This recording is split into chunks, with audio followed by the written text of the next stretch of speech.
Some children don't grow up. They adapt. They learn how to read a room before they learn how to read a book. They notice tone shifts, footsteps, silence.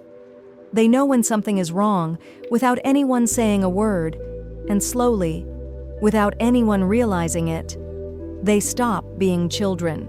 They become their own comfort, their own support, their own parent. If you've ever felt like you had to figure everything out on your own, this might explain why. Imagine a child sitting quietly in a room, not because they're calm, but because they've learned that being quiet keeps things safe. They don't ask for help. They don't complain. They don't cry loudly. Not because they don't feel, but because no one ever came when they did. So they stopped asking. At school, they seem mature. Teachers praise them. Such a well-behaved child. But what they don't see is a child who's already carrying more than they should. They've learned how to solve problems alone, how to calm themselves down, how to hide what they feel, and everyone thinks that's strength. But it's not strength, it's survival. Here's the part most people don't talk about. When a child raises themselves, they don't just miss guidance, they miss being seen. There's no one to say, "I understand you." No, that wasn't your fault. You're allowed to feel this way. So they start guessing. They guess what love is. They guess what's right and wrong. They guess how much space they're allowed to take. And most of the time, they guess wrong. Not because they're broken, but because they were never taught. Pause for a second. Think about this. When something hurts you, do you immediately try to fix it alone? Do you tell yourself, it's not a big deal, even when it is? Do you struggle to ask for help, even when you need it? That didn't come from nowhere. That was learned. Children who raise themselves become very good at one thing: disappearing. Not physically, but emotionally. They learn how to be easy, not too loud, not too needy, not too much, because deep down, they believe being too much is what makes people leave. So they shrink, even when they deserve to expand. Let's talk about what this looks like later in life. You become the person everyone relies on. You give advice, you stay calm, you fix problems. But when it's your turn, you hesitate. You overthink sending that message. You replay conversations in your head. You convince yourself you're bothering people, so you say nothing, and then you wonder why you feel alone, even when people are around. There's another side to this.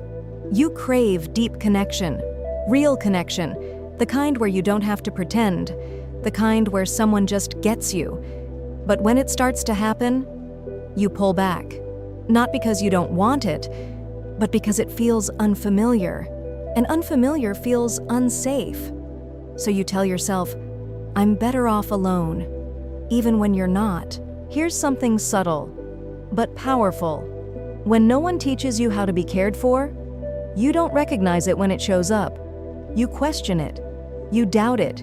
You wait for it to disappear, because your mind is wired to expect absence, not presence. Pause again. Ask yourself honestly, do you feel uncomfortable when someone is genuinely kind to you? Do you feel like you have to earn care instead of just receiving it? That's not your personality. That's your past. The child who raised themselves becomes an adult who looks strong on the outside, but carries quiet exhaustion on the inside, because they never got to rest. They were always on, always thinking, always adjusting, always figuring things out alone. Even now, they don't know how to switch that off. But here's the part that changes everything. That child didn't fail. They adapted perfectly to an environment that didn't meet their needs. They became independent because they had to. They became aware because they needed to. They became strong because there was no other option. And that strength, it's real, but it came at a cost. The twist is this: the very thing that protected you back then might be the thing holding you back now. Doing everything alone kept you safe, but now it keeps you distant. Staying quiet avoided conflict, but now it hides your voice. Not needing anyone made you resilient, but now it makes connection harder. And here's something you may not have realized yet. You're allowed to unlearn survival. You're allowed to need people. You're allowed to not have everything figured out. You're allowed to take up space. It doesn't happen overnight. You won't suddenly wake up and feel different, but it starts small, letting someone help you, even if it feels uncomfortable, saying what you feel, even if your voice shakes, admitting you don't have all the answers. And that's okay, because the truth is, you were never supposed to raise yourself. You were supposed to be guided, protected, understood, and the fact that you made it this far without that says more about your strength than your struggle. So if you've been carrying everything alone for a long time, maybe it's time to put some of it down. Not all at once, just a little, just enough to breathe, because you don't have to survive anymore. You're allowed to live. If you enjoyed this video, don't forget to like, share, and subscribe to Momentum Psyche.